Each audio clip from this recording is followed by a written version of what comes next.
édifier, Seigneur. Bénis chaque personne qui va suivre cette parole. Laisse que cette parole puisse apporter la vie, la force, la motivation, les ailes de te servir. C'est dans les noms puissants de Jésus-Christ. Au nom de Jésus, nous disons Amen. Alléluia. Que le Seigneur soit béni. Amen. La race des protecteurs de la vision. Exode 25 à partir du premier verset jusqu'au verset 9. Exode 25 du premier verset au verset 9. L'Éternel, Exode 25 du premier verset au verset 9. L'Éternel parla à Moïse et dit: parle aux enfants d'Israël qu'ils m'apportent une offrande, vous la recevrez pour moi de tout homme qui la fera de bon cœur. Voici ce que vous recevrez d'eux en offrande: de l'or, de l'argent, de l'airain, des étoffes teintes en bleu, en pourpre, en cramoisi, du fin lin et du poil de chèvre, des peaux de bélier teintes en rouge et des peaux de dauphin, du bois d'acacia, de l'huile pour les chandeliers, des aromates pour l'huile d'onction et pour les parfums odoriférants, des pierres d'onyx et d'autres pierres pour la garniture de l'éphod et du pectoral. Ils me feront un sanctuaire et j'habiterai au milieu d'eux. Vous ferez le tabernacle et tous ses ustensiles d'après les modèles que je vais te montrer. Amen. Ici, c'est l'Éternel qui parle à Moïse. Il dit: parle aux enfants d'Israël qu'ils m'apportent une offrande. Vous la recevrez pour moi de tout homme qui la fera de bon cœur. Amen. Ici, le Seigneur ne demande pas l'offrande à tout le monde. Le Seigneur demande l'offrande à tout homme qui devait donner cette offrande d'un bon cœur. Alléluia. Parle aux enfants d'Israël qu'ils m'apportent une offrande. Vous la recevrez pour moi de tout homme qui la fera de bon cœur. Amen. Dieu insiste sur le cœur de la personne qui offre. La plupart du temps, nous voyons des gens donner et puis parler après dans les églises, même dans la vie, dans la société. Oh, j'avais donné, j'avais fait ceci. Mais ici, le Seigneur est en train de dire des gens qui vont donner d'un bon cœur. Alléluia. Donc, quand on donne à Dieu, on donne avec un cœur d'amour. Quand on donne à Dieu avec un cœur sincère, un cœur qui veut offrir. Vous savez, quand vous aimez quelqu'un, que vous voulez l'aider, vous n'allez pas aider la personne pour ensuite publier à côté. Vous voyez les habits qu'elle porte, c'est moi qui ai donné. Non. Lorsqu'on aide une personne, on aide avec amour. Alléluia. Il y a un frère dans l'église qui n'a pas d'habits, une sœur qui n'a pas vraiment de choses. Toi, tu as, comme quelqu'un qui me disait, il a une trentaine de montres. Vous voyez? Donc, il y a des gens qui ont des choses. Il y a des gens qui ont des souliers. Il y a des gens qui sont, surtout les gens qu'on appelle communément des sapeurs. Ils en ont. Il y a des gens qui ont beaucoup de choses. Maintenant, quand tu vois quelqu'un qui en manque, ça ne servirait à rien de te moquer de la personne. Est-ce que vous êtes avec moi? Amen. On ne se moque pas de la personne qui manque, on aide. Alléluia. C'est, parmi les choses que j'aimerais vraiment dire et redire, il faut savoir aider. Il faut avoir un bon cœur. On n'est pas chrétien parce qu'on parle en langue ou bien parce qu'on prie beaucoup. On est chrétien là. C'est ça la chrétienté. Si mon cœur n'aime pas mon prochain, c'est que je ne suis pas bien devant Dieu. Je ne suis pas un bon chrétien. Donc ce n'est pas parce que je suis devant, je prêche, je modère, je fais l'œuvre de Dieu que je suis un bon chrétien. Il faut que mon cœur soit correct. Mon cœur doit aimer vraiment. Si par exemple mon frère Benjamin va se marier et que moi je dois contribuer pour le mariage de Benjamin, je donne ma part pour Benjamin. Donc c'est comme une... Maintenant, comme je dois donner ma bénédiction pour les frères Benjamin, je ne dois pas murmurer ou bien crier tout haut. Ah, j'ai donné $600 à Benjamin. Hein. Donc tout ça c'est moi. La voiture, la limousine, c'est moi. J'ai payé pour lui. Tu n'as pas besoin de chercher la récompense auprès des gens. Celui qui fait ça a déjà reçu sa récompense. Parce que dès que tu publies auprès des gens, ça veut dire que tu veux que ces gens te reconnaissent. Mais si tu te caches ou tu te tais, tu restes calme, tu veux que Dieu puisse te donner la récompense. Et c'est important pour nous d'avoir ce cœur-là. Un cœur aimant, un cœur d'amour, un cœur qui pardonne, un cœur qui donne, un cœur qui est prêt à soutenir n'importe qui. Et c'est comme ça que nous serons bénis. Parce que la plupart du temps, les gens pensent que la bénédiction, bien la réussite dans la vie, c'est seulement les études. Non, Dieu peut te bénir dans la vie juste à cause de ton cœur. Il y a des gens qui ont des diplômes, des hautes études. Des gens qui ont tellement étudié, mais qui n'ont pas de percée dans la vie. À cause de quoi? À cause de leur cœur. Ton cœur doit être bon. Et Dieu ne veut pas ici recevoir de qui que ce soit une offrande de murmures. Dieu ne veut pas une offrande de murmures. Dieu ne veut pas une offrande, n'est-ce pas, des bouts, avec beaucoup de choses derrière. Dieu veut une offrande sincère, dans la libéralité. Vous voyez? Et on est libre, on a la libéralité, on donne librement avec amour. Dieu agrée cette offrande. Pourquoi cette offrande? Parce que cette offrande va permettre la construction du tabernacle. Dieu donne la vision à Moïse, mais il ne donne pas la provision à Moïse. Il demande à Moïse de faire un appel des fonds pour que les gens donnent, afin que lui, Moïse, bâtisse le tabernacle. Dieu lui donne seulement la vision. Regarde comment ça sera. Il dit à Moïse, ça sera comme ça, mais ce que ça prendra, tu verras les peuples. C'est le peuple qui te donnera, n'est-ce pas, les éléments pour construire les tabernacles. Parle aux enfants d'Israël qu'ils m'apportent une offrande. Donc, lorsqu'on amène une offrande à l'église, on n'amène pas ça au nom de Dieu. Lorsqu'on amène une offrande, on amène l'offrande à l'Éternel. Qu'il m'apporte une offrande. Pour Dieu, c'est son offrande. Qu'il m'apporte une offrande. Vous la recevrez pour moi. Vous entendez? Vous la recevrez pour moi. Amen. Hein?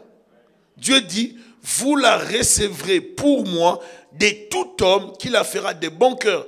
Donc, vous la recevrez pour moi.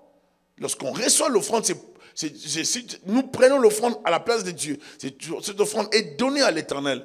Mais ça vient de chaque personne qui la donne avec un bon cœur, un cœur d'amour. On est dans la joie de donner. De tout homme qui la fera de bon cœur. Voici ce que vous recevrez d'eux. Dieu donne les détails. En offrande de l'or, de l'argent, des lérins, des étoffes teintes en bleu. Dieu est dans les détails pour la construction du tabernacle. Est-ce que vous êtes avec moi? Ici, Dieu est dans les détails pour la construction du tabernacle. Pourquoi Dieu est tellement exigeant comme ça pour la construction du tabernacle? Parce que le tabernacle ne pouvait pas prendre n'importe quoi. Le tabernacle devait prendre les éléments, les choses que Dieu devait donner. Pourquoi telle couleur? Pourquoi de l'or? Pourquoi de l'argent? Pourquoi des lérins? Pourquoi des étoffes teintes en bleu? Pas en rouge. Pourquoi pas en jaune? En pourpre, en cramoisi, du fin lin, du poil de chèvre. Pourquoi seulement des chèvres? Est-ce que vous voyez ça? Dieu est dans ces genres de détails. Lorsque Dieu nous dit de faire quelque chose, nous devons faire ce que Dieu nous demande de faire. Refuser de faire ce que Dieu nous demande de faire, c'est un péché. Et ne pas faire ce que... Donc, ajouter des choses à ce que Dieu nous demande de faire, nous risquons aussi de pécher. Il faut éviter de corriger Dieu. Il faut éviter de faire des choses que Dieu ne nous a pas demandé de faire. Mais nous devons respecter, quand Dieu donne les directives, respecter scrupuleusement sa pensée. Et là, nous serons dans la volonté de Dieu. Amen. Et dans les détails, de l'huile pour le chandelier, des aromates, même de l'huile, tout dans les détails. Des aromates pour l'huile d'onction. Dieu demande tout. Dieu veut les offrandes pour les tabernacles. Des pierres d'onyx, ainsi de suite. Ils me feront un sanctuaire et j'habiterai au milieu d'eux. Dieu donne la vision à Moïse, mais la construction ne dépendait pas de Moïse seulement, mais du peuple aussi. Dieu donne la pensée à Moïse, mais il a besoin du peuple pour construire les tabernacles. Seul Moïse ne pouvait pas construire les tabernacles. Il avait besoin des bras. On a besoin de tout le monde dans l'église. Une église ne grandira pas par les pasteurs seuls. L'église est composée de membres, de frères et sœurs qui se réunissent chaque fois dans les sanctuaires et qui prient, qui cherchent la face du Seigneur. Ensemble, nous sommes une force. Amen. On ne peut pas négliger son frère. La personne qui est à gauche, à ta droite, c'est une bénédiction pour l'église. Nous tous, nous composons l'église corps de Christ. Nous composons aussi une église locale. Ensemble, nous sommes une force. Donc, je ne peux pas négliger Benjamin, je ne peux pas négliger Cynthia, je ne peux pas négliger, Grace, je ne peux pas négliger les Tessie, ainsi de suite. Pourquoi? Parce que nous sommes une force. Ensemble, nous sommes l'église. Amen. Donc, si nous mettons nos efforts ensemble, nous composons l'église. Et chacun amène sa part. C'est ce qui fait que l'église existe. Donc, dans l'église, nous devons savoir, je parle des protecteurs de la vision. Les protecteurs de la vision sont des gens qui ont compris la valeur et la place de l'unité dans l'église. On ne peut pas fonctionner dans une église en ayant un langage solitaire. C'est pas bon. L'église est communautaire. L'église fonctionne toujours dans un contexte de la communauté. On ne fonctionne pas dans une église comme en solitaire. Moi, je pars voir. J'y vais, bon, de temps en temps. Non, on vient à l'église dans un contexte de la communauté. Je vais à l'église rencontrer mes frères et mes sœurs. Raison pour laquelle la Bible nous demande dans l'église primitive, dans Actes des Apôtres, chapitre 2, verset 41, ils étaient tous ensemble, assidus au temple, partageant le pain, ainsi de suite. Actes des Apôtres 2. Ceux qui acceptèrent sa parole furent baptisés et en ces jours, là, le nombre de disciples augmenta d'environ 3000 âmes. Si on continue, ils persévéraient dans l'enseignement des apôtres, dans la communion fraternelle, dans la fraction du pain et dans les prières. On reste là. Ils persévéraient dans l'enseignement des apôtres. Les enseignements devaient les unir dans la communion fraternelle pour développer les relations, dans la fraction du pain, se rapprocher encore du Seigneur par la table, et dans les prières. Important. Toutes ces choses composent ou bien donnent la force à l'église. C'est ça qui favorise l'unité. Ce sont ces éléments qui favorisent l'unité dans l'église. Mais si vous ne persévérez pas ensemble, si on ne persévère pas, on ne prie pas ensemble, si on ne partage pas le pain, ou bien on ne participe pas à la table du Seigneur ensemble, on ne communie pas ensemble, c'est-à-dire il y aura comme une rupture. Et lorsqu'on va se voir, il y aura comme... On aura du mal à couler, à communiquer. Pourquoi? Parce qu'il n'y a pas une communication. Raison pour laquelle dans l'église, il est important que les peuples de Dieu fréquentent l'église les jours des cultes pour prier. Et si vous voyez l'église primitive, ils priaient tous les jours. Dans l'église primitive, on priait tous les jours. Dans l'église primitive, la Sainte Seine était tous les jours. Si dans les églises, on a réduit la Sainte Seine, c'est parce que par peur de voir des gens mourir. Je tiens à vous le dire. Parce que les gens, la Sainte Seine, ça frappe. C'est parce qu'on a vu que plusieurs étaient frappés qu'on a réduit ça. Parce qu'il y a des gens qui prenaient la Sainte Seine tout en faisant beaucoup de choses. Alors, par rapport à ça, on a dû, n'est-ce pas, réduire le nombre des fois, de faire la Sainte Seine dans les églises. On a fait ça pourquoi? On a fait ça pour permettre au peuple de Dieu de toujours bien s'examiner. Mais en donnant aussi ces temps-là, les gens n'arrivent toujours pas à s'examiner. Vous allez voir les gens les jours de la Sainte Seine, ils ne veulent pas toujours prendre la Sainte Seine. Pourquoi? Parce qu'ils veulent compliquer les choses. Quel est ce péché? Ou soit, on ne confesse pas, on ne veut pas arrêter avec les péchés, parce que je le vois anormal qu'on vienne dans une église. On doit participer à la table du Seigneur. Hein? On doit participer à la table du Seigneur. Je vois anormal. On doit participer à la table du Seigneur, mais on demande aux gens de prier, et toi, tu ne te lèves pas alors que tu as déjà reçu le baptême. Mais demande pardon à Dieu. Quel est ce péché-là que tu dois garder puis tu vas sortir avec? Pour que ces péchés-là t'empêchent de participer à la table du Seigneur. Est-ce que vous me comprenez un peu? Je trouve ça un peu illogique. C'est comme si... Bon, j'ai trop de problèmes ces jours-ci. J'ai trop de problèmes, c'est bon. Alléluia. J'ai trop de problèmes, mais qu'est-ce que je dois faire? Je me maîtrise. Je demande pardon à Dieu. Seigneur, pardonne-moi, je viens de pécher. Pardonne-moi. Demande pardon à Dieu à l'église. Il ne faut pas dire que je vais aller arranger à la maison. Et puis dans une église bien organisée, Lorsqu'un frère qui travaille fait plusieurs fois sans toucher la Sainte Seine, il faut le faire asseoir, lui poser des questions s'il est correct. Parce que s'il ne mange pas la Sainte Seine, ça veut dire que ce frère-là, c'est un danger. Parce que la Sainte Seine révèle la vie des gens. J'en viens à Sainte Seine, je ne mange pas. Ça va, on comprend. On comprend, mais on s'efforce de comprendre, mais je ne comprends pas. Comment tu ne peux pas confesser en pleine église? Février, Sainte Seine, tu ne manges pas. Mars, Sainte Seine, tu ne manges pas. Avril, Sainte Seine, tu ne manges pas, mais tu parles toujours de Dieu. Non. Tu peux tromper d'autres personnes, mais pas moi. Non. Déjà, la Sainte Seine, ça révèle ta vie. Donc toi-même, tu sais que tu es accusé déjà. Tu sais que si tu manges ça indignement, mon frère, ma soeur, c'est ton problème. Tu t'attires la malédiction. Tu peux en mourir. Vous voyez juste les pains là que vous allez acheter là. Et du jus qu'on achète. Dès qu'on prie pour ça, c'est plus que la sorcellerie. Donc il ne faut pas jouer avec ça. Dès que vous dites que c'est le corps et le sang de Jésus-Christ, c'est fini là. On ne blague plus avec ça. Donc ne t'approche pas pour rien, par des blagues. Ne viens pas par plaisanterie. Viens avec beaucoup de respect. Analyse bien, sois conscient et confesse et arrête avec les péchés. Tu ne peux pas faire 5 mois. Tu es responsable dans l'église.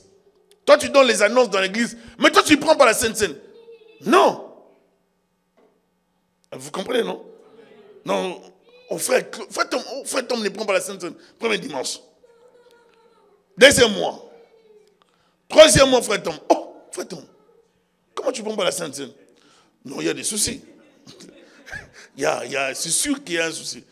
Parce que si le frère ne prend pas la Sainte Seine, ça veut dire qu'il révèle qu'il a un problème. Donc, on doit les voir. Normalement, dans les églises organisées, si tu es responsable, on t'appelle à côté. Mais bien aimé, nous avons constaté que tu ne prends pas la Sainte Seine. Ça fait un temps que toi, tu ne prends pas la Sainte Seine. On a pu constater, parce qu'il y a des gens qui observent souvent dans les églises. Hein.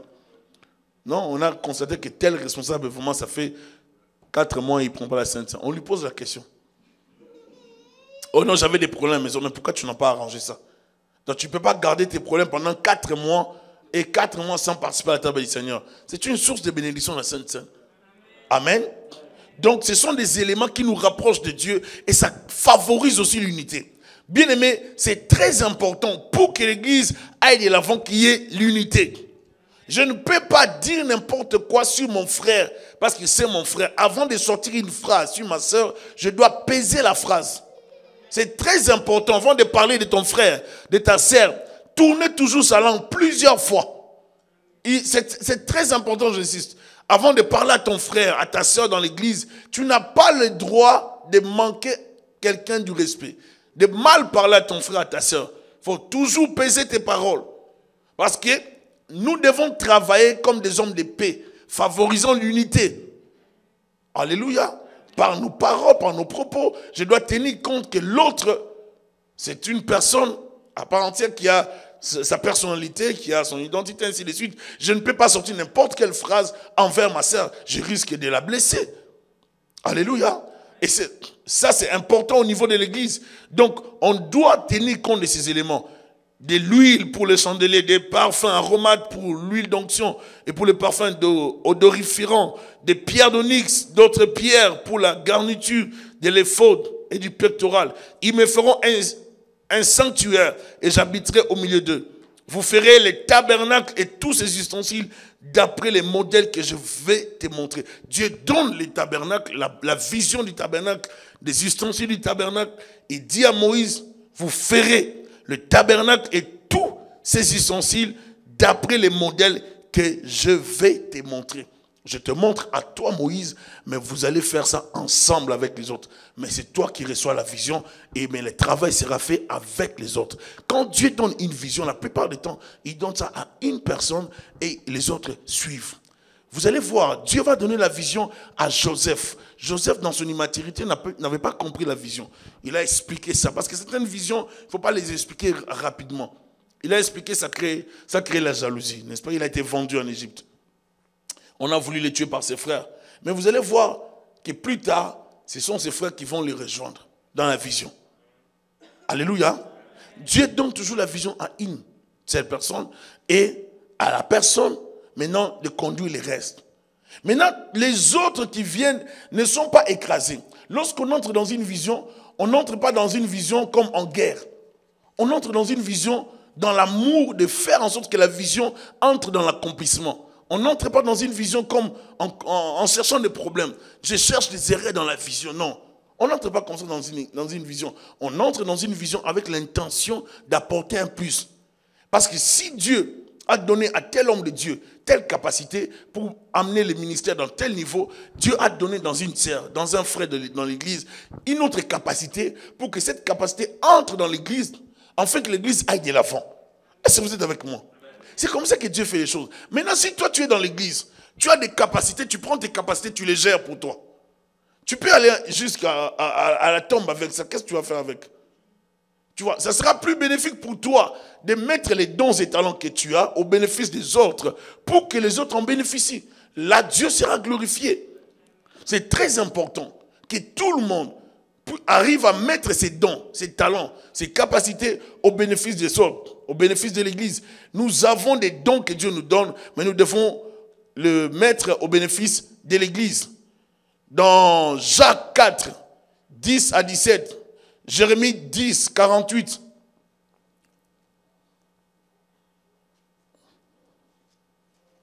Je donnerai un autre verset à la fin, Jérémie 17, 9 à 10. Jacques 4, on dit, humiliez-vous devant le Seigneur et il vous élèvera. Ne parlez point mal les uns les autres. Frère, celui qui parle mal d'un frère ou qui juge son frère parle mal de la loi et juge la loi. Or, si tu juges la loi, tu n'es pas observateur de la loi, mais tu en es juge. Un seul est législateur et juge. C'est celui qui peut sauver et perdre. Mais toi, qui es-tu qui juge les prochains? À vous maintenant qui dites aujourd'hui ou demain, nous irons dans telle ville, nous y passerons une année, nous trafiquerons et nous gagnerons. Vous qui ne savez pas ce qui arrivera demain, car qu'est-ce que votre vie? Vous êtes une vapeur qui paraît pour un peu de temps et qui ensuite disparaît. Vous devriez dire au contraire, si Dieu le veut, nous vivrons et nous ferons ceci ou cela. Mais maintenant, vous vous glorifiez dans vos pensées orgueilleuses, ces choses mauvaises, que de se glorifier de la sorte. Celui donc qui sait faire ce qui est bien et qui ne le fait pas, commet quoi? Ici, la pensée est de nous amener à comprendre que celui qui sait faire le bien et qui ne le fait pas, commet un. Dieu nous invite ici dans Jacques 4, 10 à 17, à avoir les sentiments d'humilité. Avoir des sentiments d'humilité. La Bible dit, maudit soit l'homme qui sert Dieu avec négligence. Les dons que Dieu me donne, c'est pour la communauté. Je ne peux pas avoir les dons de guérison. Quand je viens à l'église, j'exige pour guérir les gens, je donne trop de conditions. Les dons de guérison, c'est pour la communauté. C'est pour les autres, ce n'est pas pour toi. Comme j'ai dit, tu ne peux pas commencer à te blesser, tu te blesses, les sangs coulent, tu fais comme ça, tu te guéris. Vous voyez, ça ne marche pas comme ça. Et même le Saint-Esprit ne va pas guérir ce genre de blessures. Tu provoques des maux de tête, tu t'imposes les mains, tu es guéri. Vous voyez, ce n'est pas comme ça. Les dons, c'est pour les autres. Ton don, c'est pour les autres. Quand tu as les talents, comme je vois le frère Benjamin, il joue à la guitare ici, il ne joue pas pour lui, il joue pour l'église. Vous voyez? Quand nos bien-aimés filment, nos bien-aimés font ce travail pour l'œuvre de Dieu. Vous voyez? Donc, les dons est communautaire. Les dons est pour la communauté. Nous sommes des dons pour la communauté. Et quand tu sais faire le bien, tu ne le fais pas, tu commets un péché. Travailler dans une vision, c'est travailler avec zèle, avec crainte. La Bible dit, ma maison sera appelée une maison de prière. Mais vous en faites quoi? Une caverne de voleurs. Les ailes de ta maison, mais fait quoi? Mais dévore. Il doit y avoir les ailes pour l'œuvre de Dieu. Comment je viens à l'église, je ne suis pas zélé? Comment je viens à l'église, je n'ai pas les ailes d'être chrétien. Je ne sens pas l'empressement d'aller à l'église. Ce n'est pas normal. Un bon chrétien doit avoir les ailes d'aller servir Dieu. Parce qu'en servant le Seigneur, vous attirez la faveur de Dieu dans votre vie. Comme je dois le dire, dans les domaines des combats spirituels, tous les combats, vous n'allez pas remporter la victoire en chassant les démons. Vous n'allez pas toujours remporter la victoire comme ça. Vous pouvez chasser du matin au soir, mais si vous ne servez pas Dieu, vous vous bloquez aussi quelque part. Certaines victoires viendront par juste les services. Tu n'auras même pas à chasser quoi que ce soit. Tu sers et ça t'attire la faveur de Dieu. Et la faveur de Dieu, c'est la puissance de Dieu. La puissance de Dieu, lorsqu'elle vient sur toi, elle brise tout. On a besoin de servir Dieu. Le fait de servir Dieu te positionne pour la bénédiction. Et quand la bénédiction de Dieu arrive, c'est une puissance. Lorsqu'elle arrive sur toi, elle fracasse tout ce qui est de ténèbres. La bénédiction vient sur toi, elle te favorise à entrer dans l'autre étape de ta vie. Donc c'est important pour nous de comprendre que servir Dieu, c'est une source de bénédiction. Tout ce que je fais pour Dieu attire la faveur de Dieu dans ma vie. Et loin les ténèbres de ma vie. C'est important pour moi de servir. Je vous encourage, peuple de Dieu, à servir Dieu. Et vous allez voir, ni moi, ni qui que ce soit, personne d'entre nous ne finira l'œuvre de Dieu. Même moi, si je prêche comme je prêche, je ne pourrai pas finir tout. Il y a toujours des éléments que Dieu va susciter. Alléluia. Mais dans le peu que nous sommes en train de faire, nous donnons le meilleur, nous donnons la vision. Et vous aussi, si demain tu dois prêcher ici, si demain tu dois servir Dieu ici, communique dans les contextes de la vision de l'église. Ça va aider les gens à ne pas trouver trop d'embrouille dans l'église. Alléluia. Mettons par exemple, on donne, Benjamin, tu vas prêcher. Quand Benjamin passe ici devant, il dit, aujourd'hui vous allez entendre la parole. Jusque-là, vous n'avez jamais encore entendu ce genre de choses. Ça, ce sont des langages qu'on ne peut pas utiliser dans une église. Jusque-là, on n'a jamais entendu la parole. Ah bon? Non. Si toi, tu passes pour prêcher, c'est parce qu'il y a des gens qui ont prêché pour que toi, ça arrive après des années que toi, tu prêches. Donc, tu ne peux pas dire que jusque-là, on n'a jamais entendu la parole. Amen. Donc, il y a ces langages, lorsqu'on sert Dieu, on doit avoir les langages d'humilité, comme on vient de nous parler ici de l'humilité. Il faut être humble. Et rester humble toute sa vie. L'humilité, ce n'est pas de l'hypocrisie. C'est une qualité que nous devons avoir comme chrétiens. Et nous devons l'avoir toute notre vie. J'ai béni Dieu parce que j'ai eu à développer ça. J'ai vu la main de Dieu depuis que j'avais 18 ans, 19 ans. J'ai vu Dieu m'utiliser puissamment dans certains services. J'ai eu à faire des services auxquels même moi-même j'étais étonné de voir des choses. Je me suis retrouvé un jour en train de donner des prophéties à plusieurs personnes en Guadeloupe. Et j'ai eu même peur moi-même de voir comment Dieu m'utilisait ces jours-là. Et je me disais, parce que certains services n'étaient pas filmés. J'ai vu des choses que Dieu faisait ces jours-là. J'ai eu peur. Je donne des prophéties aux gens, les gens, 2, 3 personnes. Les gens ont refusé en public. Les gens ont refusé. Mais moi, je sais que c'est ça. Et je suis convaincu que c'est ça. Mais les gens ont refusé en public. Ils ont refusé en public. Et c'était un peu ridicule, mais j'ai insisté. Les gens ont refusé. Et un monsieur qui a continué de résister. Le Seigneur me dit qu'il a touché au fétiche. J'insiste et le monsieur refuse. Je viens vers le monsieur, je dis tu as touché. Il refuse, j'impose la main. Le monsieur il manifeste, j'impose encore la main. Il manifeste, je lui pose la question. Il dit oui, mais ça fait juste 2 mois ou 3 mois que j'étais là-bas. J'ai dit ça va maintenant, explique qu'est-ce que tu es allé faire. Des fois, Dieu peut t'utiliser. Malgré ce que Dieu va faire avec toi, reste humble. Reste humble, efface-toi. Donne la gloire à Dieu. Parce que là, tu ne te bloques pas. Mais plus tu vas prendre la place de Dieu, tu te bloques. Et tu vas commencer à créer des choses demain. Il est important de toujours rester humble lorsque Dieu nous utilise.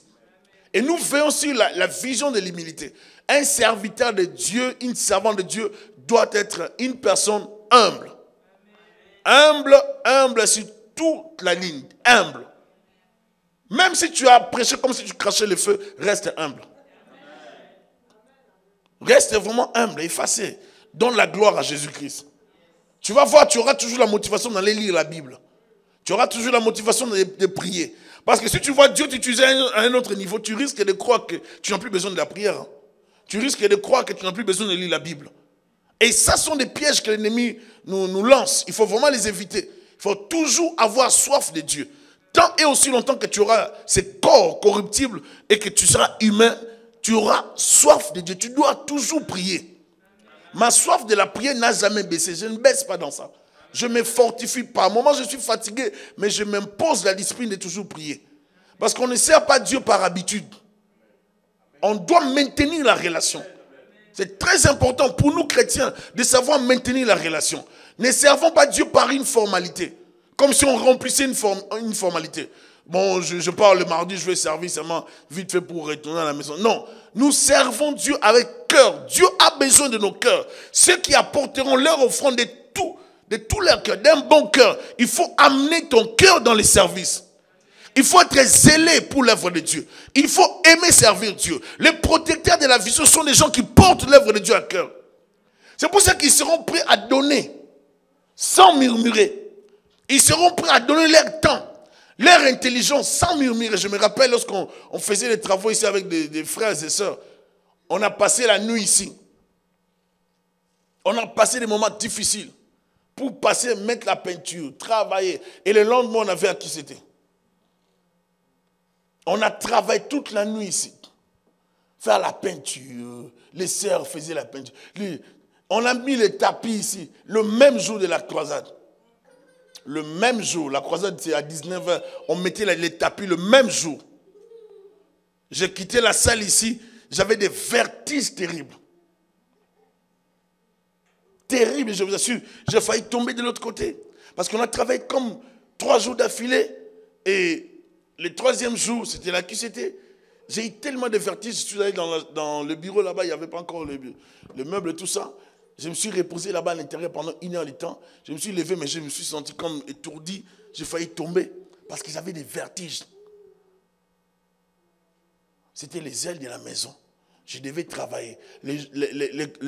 L'entrepreneur, les messieurs qui devaient faire les travaux, nous avaient abandonnés un jour avant. Il nous a abandonnés parce qu'il demandait l'argent. Et je vous assure, bien aimé, j'ai béni le Seigneur pour les frères et les sœurs qui étaient là. C'est ça, je bénis le Seigneur. Parce que par moment, vous avez besoin de protecteurs de la vision. C'est-à-dire des gens qui vous soutiennent.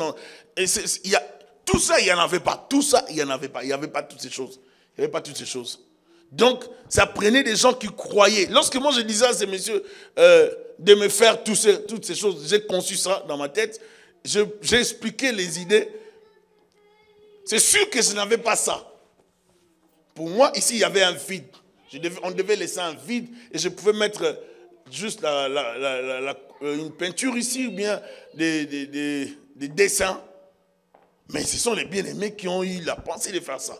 Ils m'ont proposé et j'ai aimé la pensée. J'ai dit non, on fait ça. On a ajouté dans ce que moi j'avais conçu. C'est comme ça que les protecteurs de la vision sont des gens qui vous amènent à concrétiser ce que Dieu vous donne. Qui vous aident. On s'est battu avec des sœurs. On a fait la peinture ici. C'était terrible ici. J'ai vu des sœurs travailler comme des malades. Des sœurs travaillent comme des hommes, des sœurs. Pour que cette sœur soit comme ça.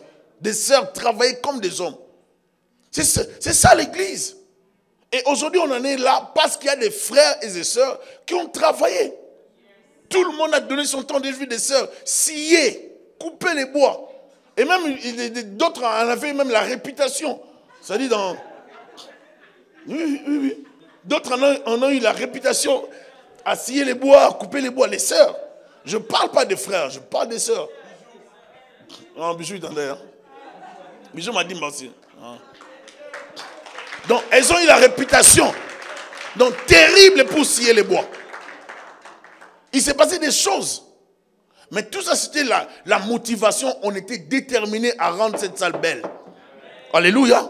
C'est ça. Les protecteurs de la vision sont des gens qui soutiennent, pas seulement qui la protègent, mais qui font en sorte que la vision arrive à se concrétiser, à se réaliser.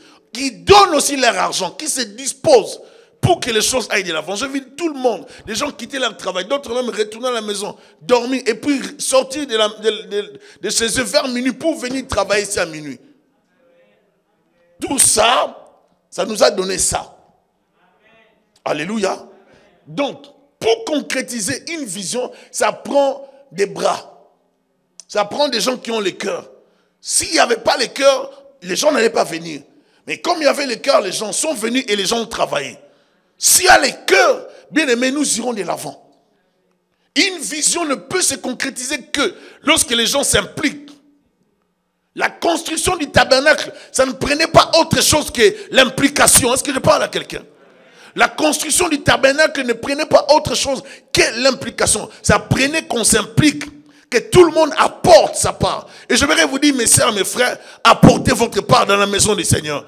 Apportez ce que vous avez en vous. Apportez vos dons et talents. Apportez vos capacités. Apportez les finances. Apportez tout ce qu'il faut comme offrande pour permettre à l'œuvre de Dieu d'aller de l'avant. Alléluia. Et je vous assure, pour toute personne qui a fait quelque chose dans cette église, le Seigneur ne manquera pas de les bénir. Et ne perdez pas votre bénédiction. Ne venez pas réclamer ce que vous avez déjà donné à Dieu. Ça ne sert à rien. Et là, c'est là qu'on perd. J'ai servi Dieu. Je laisse à Dieu ce que j'ai fait. Alléluia. J'ai vu tout ce qu'on a fait avec vous ici. Les dépenses, tout ce qu'on a pu réaliser. Je bénis le Seigneur. C'est comme ça que nous irons de l'avant. C'est comme ça que bientôt, par la grâce de Dieu, dans les jours à venir, dans les années à venir, nous acheterons notre bâtiment. C'est toujours comme ça. On parle de ça. On parle de ça, mais on va acheter. Je vous assure. Et je bénis le Seigneur parce que je vous ai dit les dimanches, je vous ai parlé du projet pour l'Afrique, mais j'ai béni le Seigneur parce que quelqu'un m'a envoyé un message par texto. Soit une prophétie, soit une vision. La personne a une vision. La personne m'a parlé de ça. J'ai dit, waouh! J'en ai parlé. C'était déjà en moi. Mais la personne m'a écrit ça par texto. J'ai dit, merci Seigneur. Donc Dieu, c'est ce qu'il est en train de faire. On aura notre bâtiment. Vous savez, lorsqu'un homme rencontre une femme ou une jeune fille, il propose l'amour, tout ça, de bâtir avec. La jeune fille peut faire des caprices, mais après un moment, elle accepte. Vous comprenez? Lorsqu'elle accepte, bon, c'est la manière de faire tout ça. Et puis elle a fini par accepter, et puis lorsqu'elle accepte, elle adhère dans la vision maintenant. Maintenant, là, on n'a pas encore atteint le mariage, on n'a rien à réaliser. Maintenant, avec le temps, avec les mois, avec les années, ils vont atteindre leur objectif. Dès qu'ils vont arriver, à un moment donné, ça sera la maison, la famille, les enfants. La vision sera, n'est-ce pas, réalisée. Vous voyez? Donc c'est comme ça. La vision est progressive. Pour atteindre la vision, on l'atteint progressivement. On n'a pas besoin de courir. Est-ce que vous êtes avec moi? On n'a pas besoin de courir. On ne choisit pas une église parce que le bâtiment est beau, ou bien la salle est belle, ou bien parce que, vous savez, là-bas, il y a des riches. On ne choisit pas une église parce qu'il y a beaucoup d'hommes. Là-bas, le mariage, c'est facile. On dit amen. Là-bas, il y a trop de frères, donc là-bas, c'est facile d'avoir un frère. Mais on peut avoir plus de frères, mais des païens. Qui a dit qu'il y a avoir plus de frères? Ça veut dire qu'on a des chrétiens. Non, on peut avoir... Peut-être que les gens aiment cet endroit parce qu'ils ne veulent pas changer leur vie. Ça dépend de quel message qu'ils écoutent. Alléluia. Là-bas, c'est bien, mais est-ce qu'il y a le message de la repentance? Une église qui ne prêche pas la repentance, ce n'est pas une église. L'église doit toujours rester christocentrique, avoir le message de la repentance. Ça, c'est le message biblique. C'est ça qui conduit au ciel. Non seulement comment réussir dans la vie. J'insiste. Alléluia. Vous ferez les tabernacles et tous ces ustensiles d'après les modèles que je vais te montrer. Alléluia. Vous ferez les tabernacles et tous ces ustensiles d'après les modèles que je vais te montrer. Dieu donne la vision et il donne aussi la provision. Dieu prédispose les gens. Écoutez ce que le prophète Dieu Grâce m'a dit. Il a dit, lorsque j'étais venu ici pour la première fois, la promesse, je réalisais qu'on m'avait donné une prophétie. Et dans cette prophétie, il y a 20 ans ou 22 ans, on m'avait dit que j'allais prêcher au Canada. Alors, je n'avais pas cru à cette personne qui me donnait la prophétie. À l'époque, je n'avais pas vraiment j'avais même pas les souliers, pas d'habits, des choses comme ça. Alors, lorsqu'il m'a donné les messages, j'ai pris ça comme ça. Mais c'est qu'après 22 ans que je me suis rendu compte que Dieu t'a utilisé pour que la prophétie puisse s'accomplir. Mais moi maintenant, Dieu ne m'avait pas dit que Thierry, je vais t'utiliser pour accomplir la prophétie que j'avais donnée à Diogras. Je ne sais pas si vous comprenez.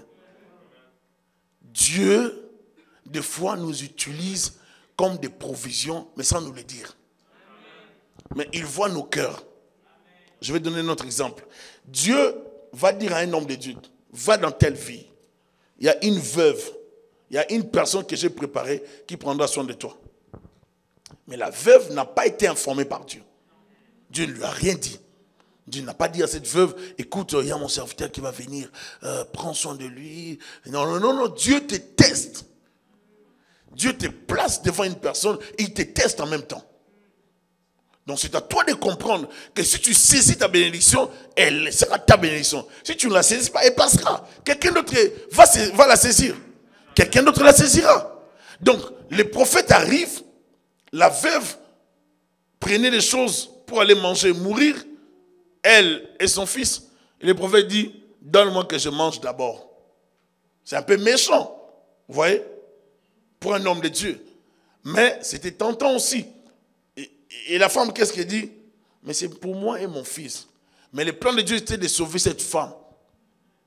Dieu dit, donne d'abord ton offrande. Et qu'est-ce que l'homme de Dieu va faire? Il prend le gâteau et il mange. Après, il y a multiplication.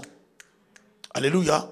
Mais cette femme n'était pas informée que Dieu allait envoyer quelqu'un. Et c'est comme ça que Dieu nous visite. C'est comme ça que Dieu nous teste, mes bien-aimés. Bien-aimés, développer comment comprendre la voix de Dieu. Développer comment comprendre la voix de Dieu. Dieu, des fois, vous place devant les circonstances. Il ne vous a rien dit. Mais il teste votre foi.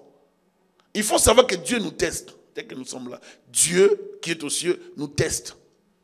Dieu nous teste de plusieurs façons. Et Dieu nous utilise lorsque nous saisissons la révélation. Et si moi, je n'avais pas compris que Dieu me voulait, voulait que je fasse cette invitation, j'allais aussi rater la bénédiction. C'est sûr qu'il y a une bénédiction. Quand les gens viennent de partout ici pour venir recevoir la bénédiction de l'homme de Dieu. C'est la promesse, non? Mais donc, c'est la promesse. Moi, je suis béni parce que j'ai à cœur de faire ça. Vous voyez? C'est comme ça. En faisant certaines choses dans la vie, certains actes dans la vie, vous attirez la bénédiction et sur tout le monde. Quand les gens voient le pasteur Dalo ici au Canada, Roland, il vient. Mais c'est parce qu'on a pris l'initiative de l'inviter pour la première fois. Il a eu les visas pour plusieurs années. Donc, à chaque fois qu'il vient, même s'il va ailleurs, mais nous sommes aussi bénis. Nous sommes bénis parce qu'on a été les initiateurs de la chose. Il faut comprendre. J'étais là l'autre fois, j'ai vu quelqu'un venir auprès de moi avec pas mal d'idées, de propositions pour l'église. J'ai dit, waouh, gloire à Dieu. Amen. J'ai dit, gloire à Dieu. C'est tout ce qu'on a besoin. Dans l'église, on a besoin de tout le monde. Mais vous allez voir quelqu'un qui est là, qui ne joue le rôle que de critique. Si tu critiques, tu ne construis pas. Mais amène les idées. Je ne sais pas comment la musique se passe, mais toi, montre-nous comment ça doit se passer alors. Oui, là c'est mieux. Montre-nous, parce que quand tu critiques et que tu n'as pas d'éléments, ben, tu ne fais pas ton travail. C'est comme un parlementaire qui vient, qui passe là, qui prend le micro, qui revendique des choses, mais il n'a pas de propositions. Tu es au Parlement, pourquoi? Tu dois parler. Tu dois donner des propositions. C'est important de savoir proposer des choses. Pas seulement murmurer. Pas seulement critiquer. L'Église n'avancera pas avec des murmures. L'Église ne peut pas avancer avec des murmures, des critiques destructives. On n'a pas besoin de ça. On a besoin des gens qui critiquent dans le sens de construire. On a besoin des gens qui proposent.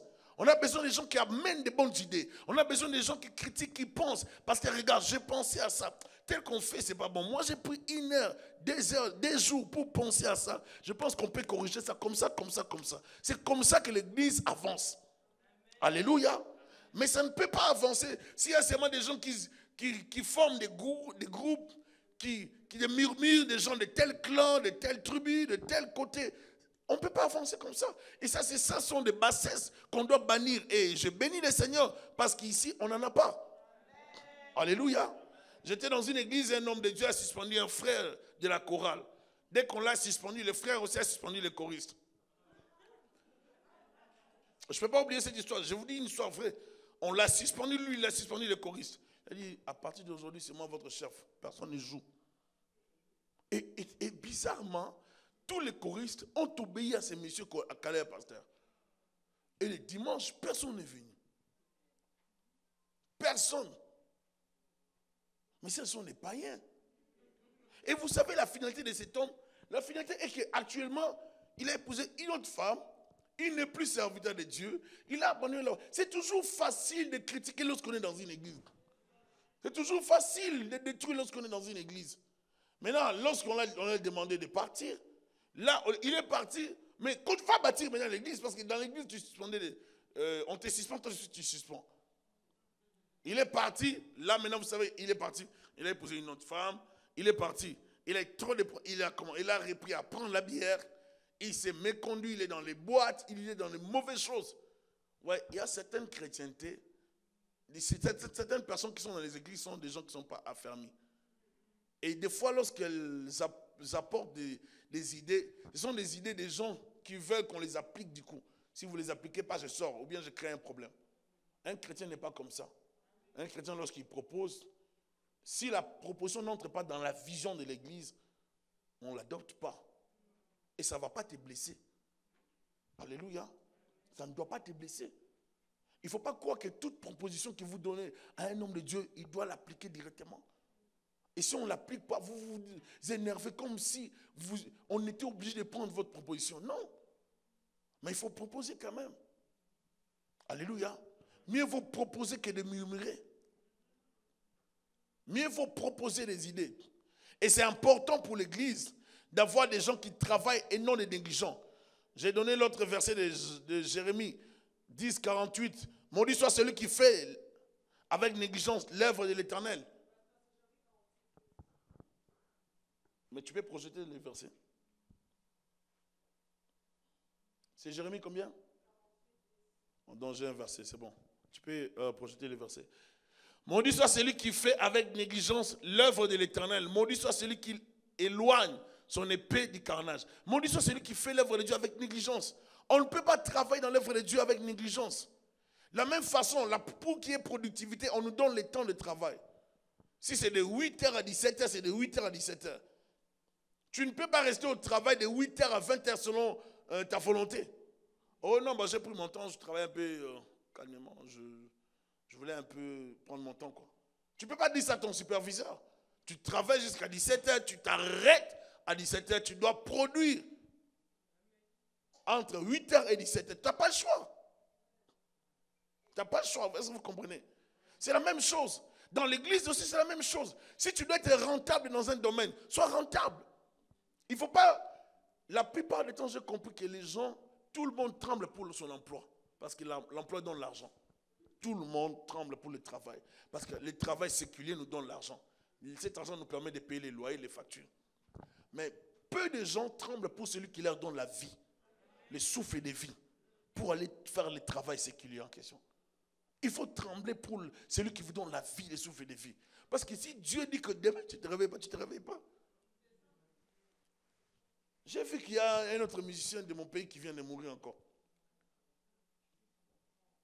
Alors, il est bon. Non, c'est juste pour vous dire que nous ne sommes pas éternels. Il y a Wemba qui est mort, il y a Simaro qui est mort. À un moment donné, les gens doivent comprendre que, bien aimé, on passe. On va toujours, on passe, nous passons, la vie continue. Donc, à un moment donné, vous devez savoir que vivons aussi bien. Sois bien avec les gens qui sont autour de toi. Sers Dieu avec amour. Évite les problèmes dans la vie. aie moins de problèmes dans la vie. Si cela ne dépend que de toi, sois bon. Sois une bonne personne. Évite les problèmes. Tu n'as pas besoin de te battre avec tout le monde. T'as pas, je partageais même à ma femme, je disais, il y a des choses que j'ai eu à faire dans la vie, pas des mauvaises choses, mais j'ai compris dans la vie que je n'ai plus besoin de vérifier certaines choses. J'ai plus besoin de ça. Parce que ça vous amène toujours dans les bassesses. Ça vous amène dans les bassesses. Il faut laisser certaines choses pour vivre en paix. Parce que chercher à creuser, à vérifier certaines choses, ça vous crée trop de problèmes. Peut-être que vous n'êtes pas une mauvaise personne, peut-être que tu n'as pas de mauvaises intentions. Mais le fait de chercher à savoir, ça t'enfonce encore dans des problèmes. Ça te blesse encore. Par moments, on apprend, j'apprends des choses. Et maintenant, je commence à rire. Parce que vraiment, je me dis, je ne peux pas vérifier tout. Je n'ai plus besoin de ça. J'apprends, c'est bon, je continue ma vie. J'ai appris que j'ai une autre femme, j'apprends des choses, je dis gloire à Dieu, mais moi au moins je sais que j'ai ma femme, Esther. Donc, mais vous savez, par moment, vous ne pouvez pas savoir, la vie c'est comme ça, on peut dire des choses sur vous, vous ne pouvez pas vous justifier auprès de tout le monde. Lorsqu'on dira du mal sur vous, qu'on ne vous trouve pas dedans, c'est ce que la parole nous dit. Alléluia. Bien-aimés, vous devez protéger l'image de Christ. Protégeons la vision. On ne peut pas bâtir les tabernacles s'il n'y a pas les offrandes. On ne peut pas bâtir les tabernacles si personne ne donne d'un bon cœur. Et Dieu ne veut pas prendre l'offrande de quelqu'un qui donne avec murmure. Dieu ne veut pas de ça. Dieu veut des gens qui donnent avec un bon cœur, avec amour, avec le souci d'accomplir sa volonté. Est-ce qu'il y a des gens qui veulent servir Dieu dans cette salle? Bien aimé, j'aimerais vous stimuler, vous motiver à servir Dieu. Il y a une bénédiction qui est liée au service. Alléluia. Les protecteurs de la vision, ce sont des gens qui permettent à la vision de se concrétiser. Ce ne sont pas des négligents. Si je sais que je dois faire telle chose, je dois être là à temps, je me présente à temps.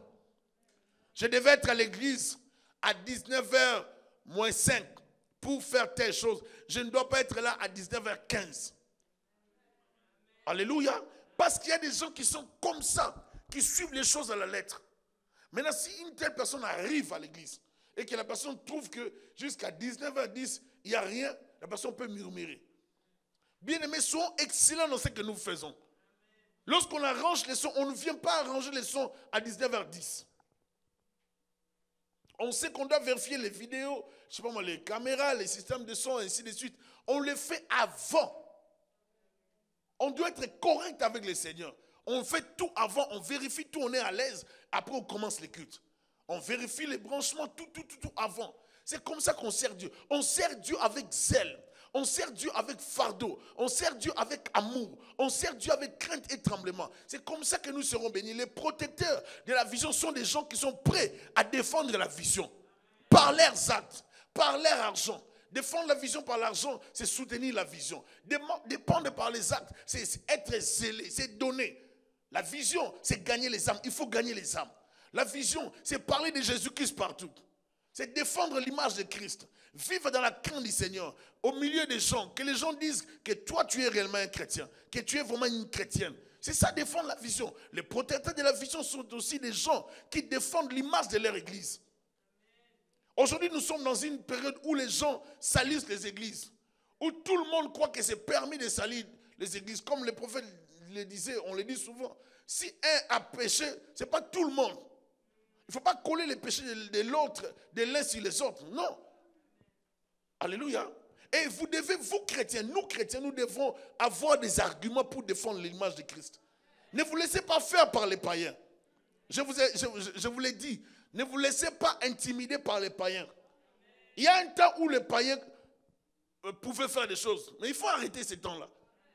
Les choses de l'église, qu'ils laissent à l'église. Oh oh.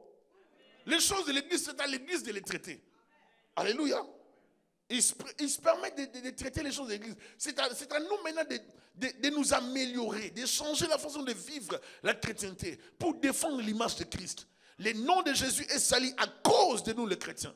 Et nous devons reconnaître nos failles et les changer.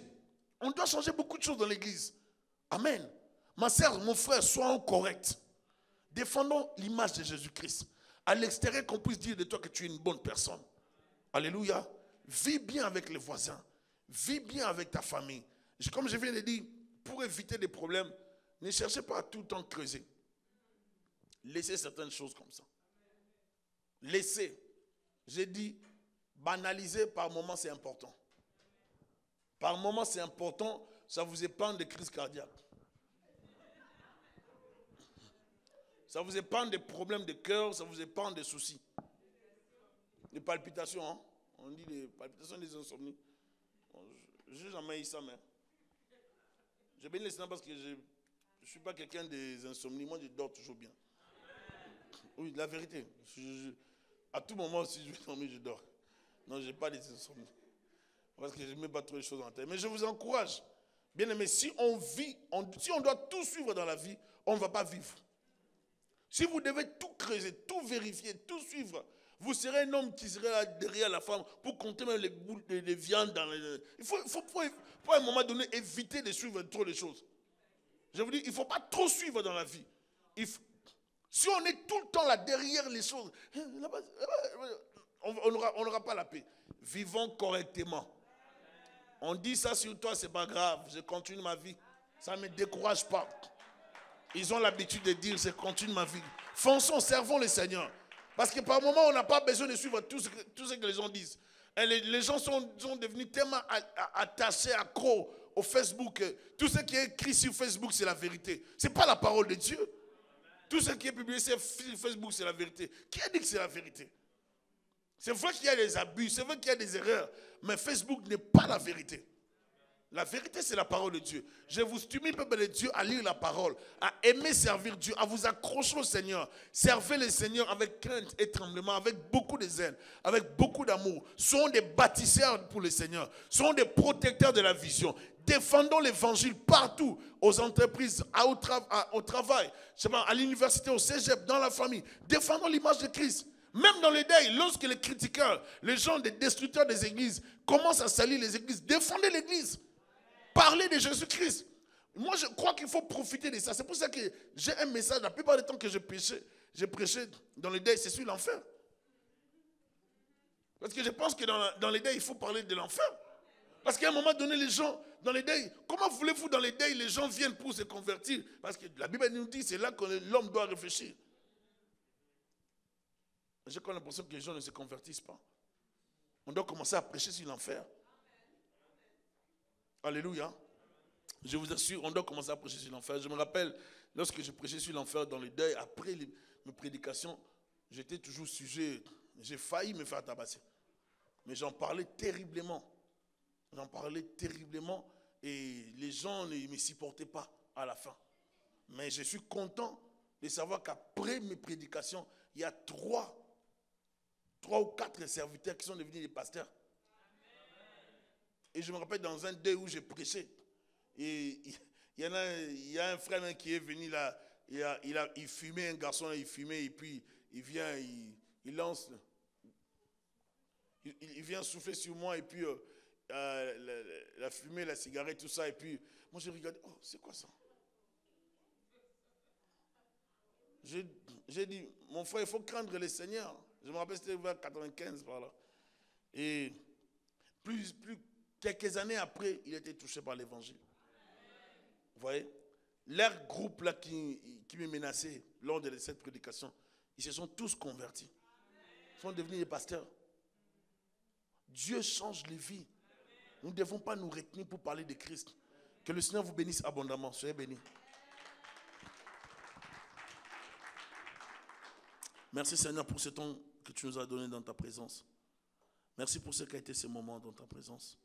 Viens qu'on nous aide, nous fortifier, Seigneur, à te suivre. Bénis mes soeurs, mes frères. Bénis toute personne qui a suivi ce moment de la parole. Laisse que cette parole puisse s'édifier. Laisse que cette parole puisse nous soutenir. Laisse que cette parole puisse apporter la vie, la force spirituelle, la motivation, le zèle, au nom de Jésus-Christ. Je bénis et je protège ton église dans le sang de Jésus. Je bénis ton peuple et je demande ta grâce, ta gloire dans leur vie. Je demande Dieu que tu nous sois favorable, que tu nous accordes tout ce dont nous avons besoin. Ne laisse pas l'ennemi prendre le dessus dans nos vies, dans nos familles. Ne laisse pas les diables déranger nos familles au nom de Jésus. Je bénis tout le monde. Je déclare ta grâce et ta faveur dans nos vies, dans les noms puissants de Jésus-Christ. Amen.